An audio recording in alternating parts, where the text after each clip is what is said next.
to look back 3 to 5 years from now and say that this coaching conversation with me today changed everything for you, what would need to happen? Someone told me recently, like, in anything in life, like, there's lots of ups and downs, but like the worst thing is for you to quit. So I guess for today to look back on it like 3 to 5 years ago, or 3 to 5 years from now, would be to say like, I didn't quit, if that makes sense. Like it changed everything by the fact that I'm not quitting. Like it was encouraging conversation, if that makes sense. 100%. Yeah. Sometimes the best thing you can do is just take action. Yeah. The horse, you get back on. I know you've been going through some ups and downs in general, but you're back on the wagon. You came to the coaching call. You're back on track with the new schedule. Yeah. How's everything coming along for you working through that schedule right now?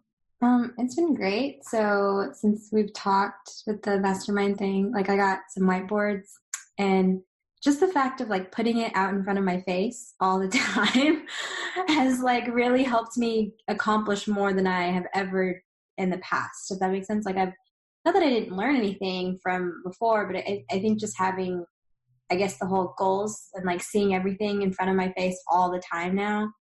And also like putting a lot of like my note cards like in my bathroom or places, like that has really helped, like, I guess, make bigger progress. So I appreciate that. So that's been good. I've gotten a lot more accomplished is what I'm trying to say. That's great. That's great to hear. So you're using the study plan? I'm using the study plan. Yeah, it's just because like the study plan would be on like my computer and I could like easily close it and like forget about it or like ignore it, or you just don't see how it like how it in the big picture. But like now having the big picture around me all the time, like I can easily check things off so much more faster than I have ever. So and it's making, I guess I'll just leave it at that.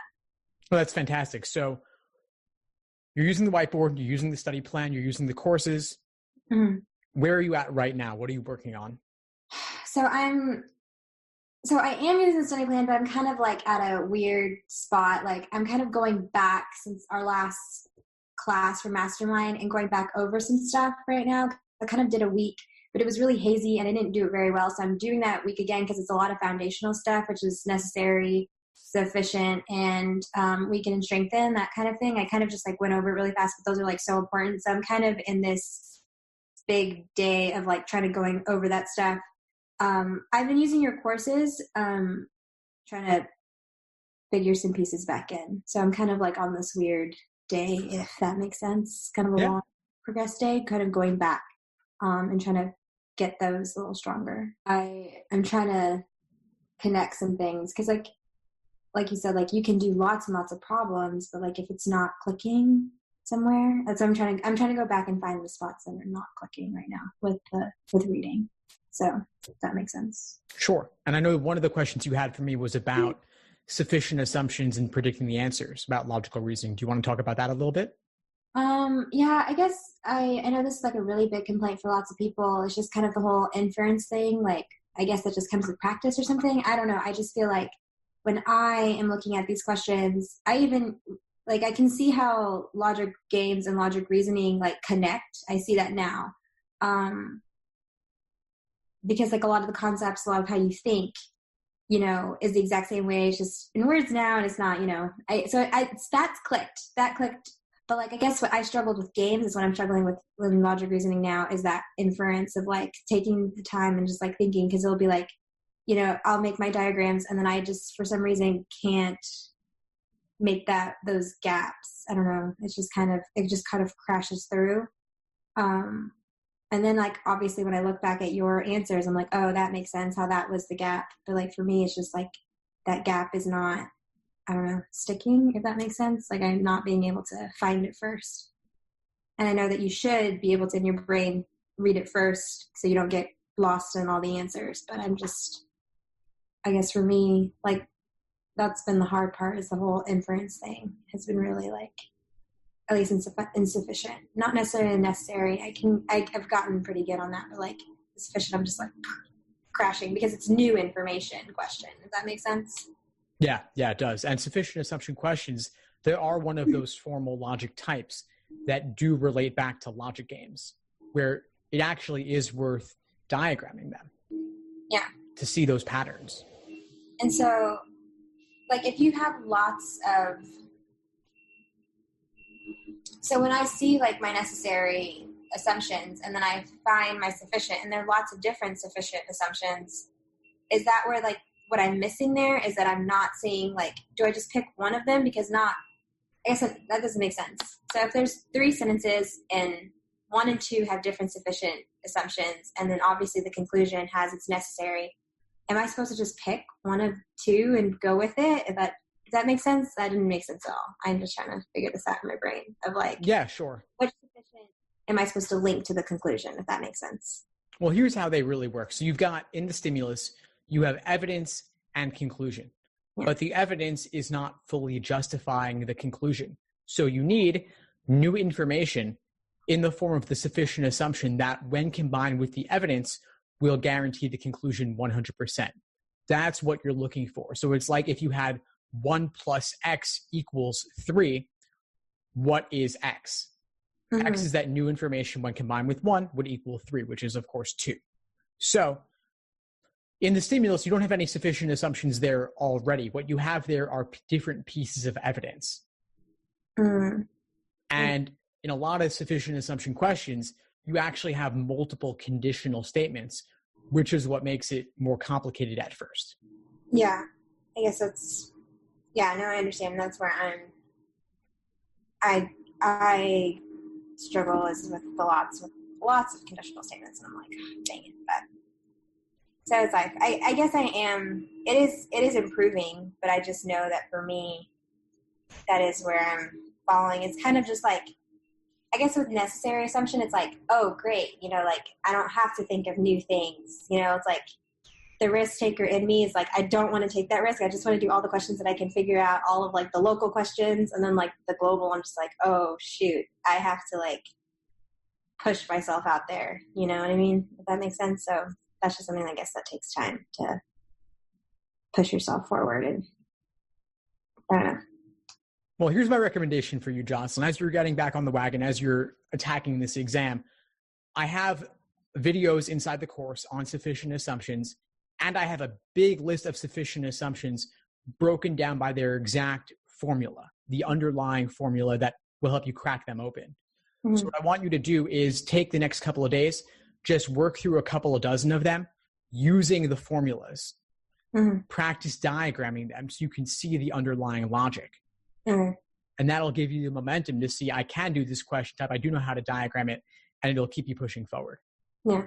Okay. Sounds good. Awesome. Now, I know you had some other questions for me as well, and I want to make sure we cover everything that's important for you. So you were asking about question types, working on a question type before learning everything about it. Yeah. I guess that it's like, at least in your schedules, it's very much like read all of this, watch this, and then do 30 or 20, whatever. I guess for me, it's like, I don't know if my perfectionism is coming out where it's like, oh, I don't understand this completely, so I just like shouldn't even go there, because some days I'll have all day to be like, let's read everything. And then some days it's like life happens and then you have only a couple minutes or hours to read all that stuff, and then you should try to do as many problems as possible. Should you just attempt all of those problem types when you have a gist of it, or should you really like understand, like have a really good head knowledge before you start doing the problem sets? That's what I'm trying to, it's very confusingly worded. Does that make sense? Like, because some days I don't have like the 2 to 3 hours to like sit there and like soak up everything. But should I just continue to do problem sets because that's where I'm learning? The more practice, if that makes sense, the more exposure.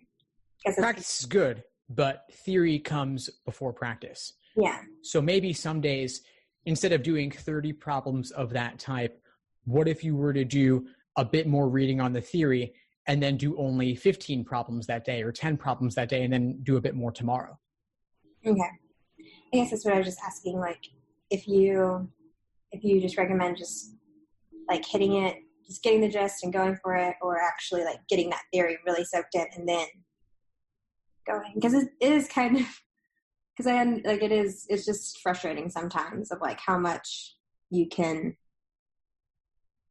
handle, I guess, your brain, and sometimes, and how much time you have is weird balance, if that makes sense. Like, sure. No, it's a balance, and we have real life to contend with. It's not like you want to spend 5 years studying for this, right? Yeah. So choose the source for theory that you like best. And of course, you can read chapters in a book. You can read the bite-sized articles on my site. You can watch the videos in the course. Pick whichever you like best and whichever you have the time for. Then do some problems. And then if you need more, then go back and read the other sources or watch the other sources that you haven't already looked at. Yeah. Okay. If you need it. But you won't always need to read every source for every single question type. Of course. That answers my question. And then my last question is, obviously looking with the digital LSAT, like I know you have lots of like tips of like how to like prepare yourself, train yourself, you know. My thing that I'm running into is when I'm doing questions, like let's say I'm doing a whole section of logic games, would you, because like we're dealing obviously with the iPad on the side and then our book, would you like have one like write in permanent marker, like have like a little ABCD and then just continually erase it and then ABCD kind of thing? Or would you on each problem go ABCD? I guess this is what I'm trying to do as I'm about to get really close into doing full sections, like how to practice with the iPad feel / because it's before you could write in the book, you could cross out, but now it's like that split. There's a wall there, I guess. Yeah. What would you recommend? I totally know what you mean. The digital LSAT does have an ability to cross off on the tablet. Yeah. And when you cross off on the tablet, it grays out that text a little bit, like it de-emphasizes it. Mm-hmm. And also you can collapse answer choices as well if the text is going beyond the space on the screen.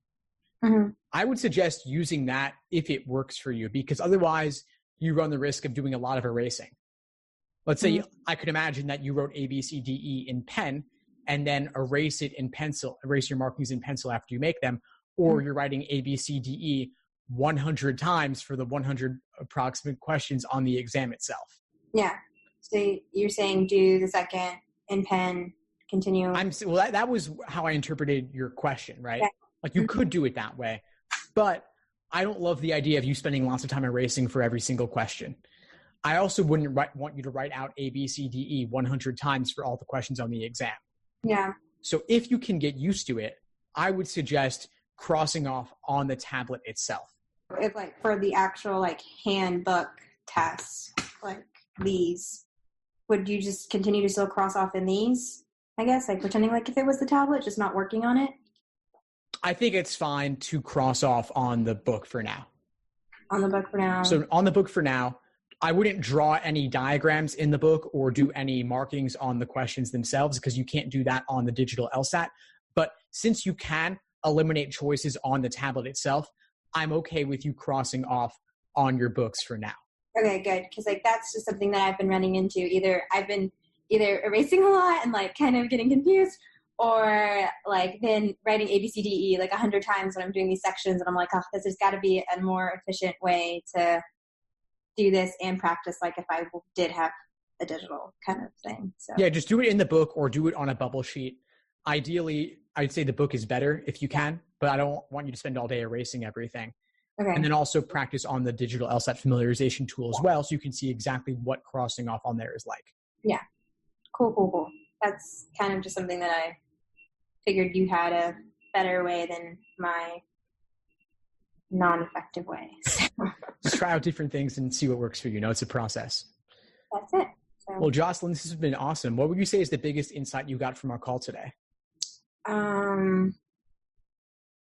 That theory matters, and so it's okay if it takes a second to do. Like you don't have to you can cut down on problems because theory matters. Obviously, more problems and theory would be great, but if time constraints, theory really does matter. So what I love about Steve in general and the LSAT blog website and all that is Steve is very much a holistic approach to prep test studying, which is awesome because like big prep test companies, they're more like traditional medicine where it's like here's a band-aid and an antibiotic, but Steve is very much holistic where he kind of looks as a person as an individual and sees everything around them. Like he understands that anxiety, work, depression, family, extracurricular, school, whatever, anything that's going on there, how you're handling it, whatever bad habits you're dragging around, will affect how you're performing as on the test as a whole. And he doesn't just push that away or judge you or whatever. You can admit, you're struggling in these areas, and he totally has tools and wants to see you succeed, and he really does help you and help you keep going forward. And so I signed up for the Supreme level, and I was doing that for a while, kind of chipping at it. And then I got invited to be on the Mastermind group, and so I really thought like, oh, this is the next step of my prep test journey, and that's why I went for it. And so, I've been working in this kind of big setting, chipping away at all the stuff that he's given, the schedules, I bought the guides and different, like, his explanations, which are great. I love how he explains things, not like how forums do. And now, it's getting that part of my journey of like, let's, target some areas, let's get into a smaller group, let's get that concentrated help, accountability through the Facebook group, whatever, reporting to Steve. That's kind of why I've signed up for the Mastermind, because it's like that next level in my journey. And so that's why I signed up for Mastermind. And so now, like Steve always says that like studying for the LSAT is a marathon, not a sprint. And I totally get that. I have run some half marathons myself. And so I know personally, like, not every mile is the same. Some miles are like, awesome, I've got this. And some miles you've got like a cramp and you're dying. Or some miles you need to refuel, you got to, switch it up or whatever. But Steve is there for every good and every bad mile, and he's totally not judgmental, and he's going to make sure that, one foot in front of the other keeps going, very much like a coach. And so I really love that, because it's all holistic. He sees the person and just helps you out, like, just really encouraging, really great website information and programs. And so, yeah, that's my experience.